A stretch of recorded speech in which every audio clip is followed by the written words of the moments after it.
What's going on, everybody? It's your boy PTK Blam back with another video. How is everybody doing? And first, before we dive into this video today, I wanted to say thank you everybody for watching the previous videos. I've been dropping them more often here on the channel, man. You guys have had some massive support, especially for that very last video, man. I will make sure I put a link in the description or just somewhere up here on the channel. Please go check that out, man. You guys are freaking awesome. So more videos like this on the way. So to dive into it, today I am diving into why I think Xbox Game Pass is a must-have excuse me, for 2025. If you're an Xbox fan, if you're a gaming fan in general, especially if you're an Xbox fan, you got to get it. You got to have it. So just kind of looking at it overall, this is something I've been wanting to talk about for a while, especially seeing where Xbox is going, seeing the lineup, knowing the current roadmap. And I am going to go down a quick short list here. And I make sure I put the list down in the description too. It is a link. Shout out to purexbox.com. It's basically a list of what we know as far as what's going to be coming to Game Pass in 2025. And I kind of want to frame this by starting with the fact that this is something that Xbox has gotten right the last few years. And I do want to acknowledge that and give them credit for that, because I know people don't like the decision to go full multi-plat on a lot of things and the games just go everywhere and everybody wants to play them. A lot of people don't like that. I understand. There's a lot of brand loyalty. You put a lot of time and money, and I get how it is. I'm loyal to Xbox as well, but I understand how people feel that way. So with that being said, I do think Game Pass and the gaming part of it is something that they've nailed. They've got their war chest of games. They went out and spent boatloads and billions of dollars to make sure they have the talent, the resources, and the devs to make the kind of games that their fans want, to make the kind of games that the market demands that they make and are able to make, and then the kind of games that their devs want to make as well. They've done that. You've spent the money. So what do you do after that? I've always said the next best thing is, how do you get these games out on time? How do you get them out not broken? And how do you get them out, in a way that makes sense, especially when you got so many of them like Xbox does? And I think they've nailed that. You look at the last 2-3 years, they got the marketing down. They finally figured that out. They went out and got a Luka Doncic, shout out to Tina Amini, a Luka Doncic like trade, essentially getting Tina Amini, and she's completely turned, her and her team has completely turned Xbox and their showcases around. They've consistently for the last 3 years, in my opinion, had the best showcase all year, multiple times.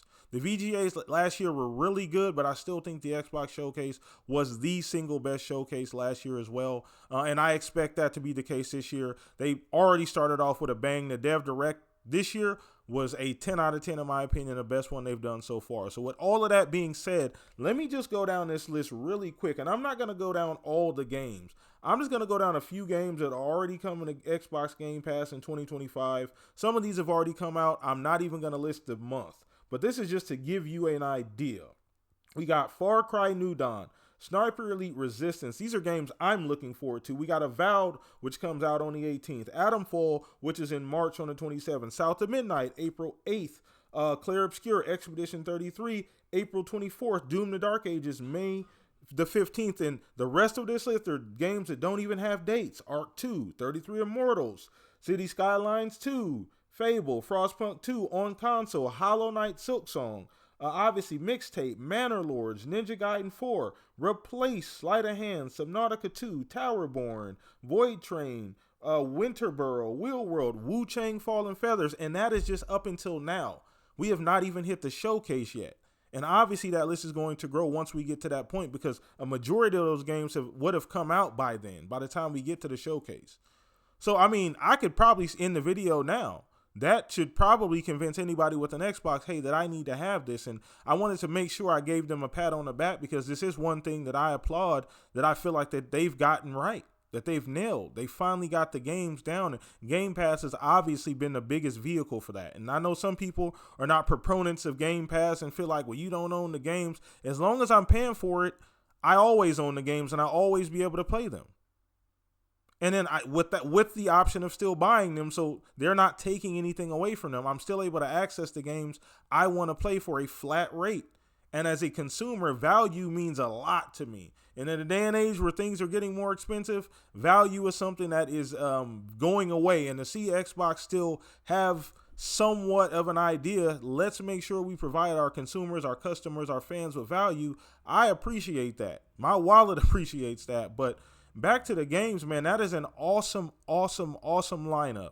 You got games from indie developers where they've made games for their first time, like Sandfall Interactive, Clear Obscure 33, which I think is going to be one of the biggest hits of this year. It's going to be one of the biggest surprise hits. Then you have, devs like Compulsion, which as of today, as recording this, the reviews of South of Midnight are actually out, and they seem to be overwhelmingly good to great, which I love to see for that dev, especially coming off of We Happy Few. I knew they were talented. This is one of the games that Phil always harkened back to when they asked him which game he was excited for the future. The last 3 or 4 years, he always mentioned Compulsion, so I want to dive into this game. And then you got things that came out of nowhere like Ninja Gaiden 4. Once again, Xbox doing work in the East. These partnerships we keep talking about. You got, Square Enix on stage shaking hands and kissing babies now. They got a great relationship with Sega. Obviously, they've always been good with Bandai, Capcom. You got all of these games like Path of the Goddess, which was a left field game for a lot of people. That came day one to Game Pass. You know what I mean? You get the Monster Hunter. All those have been on Game Pass for the most part. Like Ninja Gaiden 4, hadn't had one in 10 years. Coming to Game Pass day and date. You get Ninja Gaiden Black 2 Black day and date. These deals are being made. They're really covering all their bases. Now, there still is a lot of work to be done. There's still a lot of things they need to go out there and do, and I suspect they're going to be able to maintain this. Obviously, when you got things like Call of Duty and Game Pass, your Minecrafts, all of these other games are going to buoy the service. They're going to keep people in the service.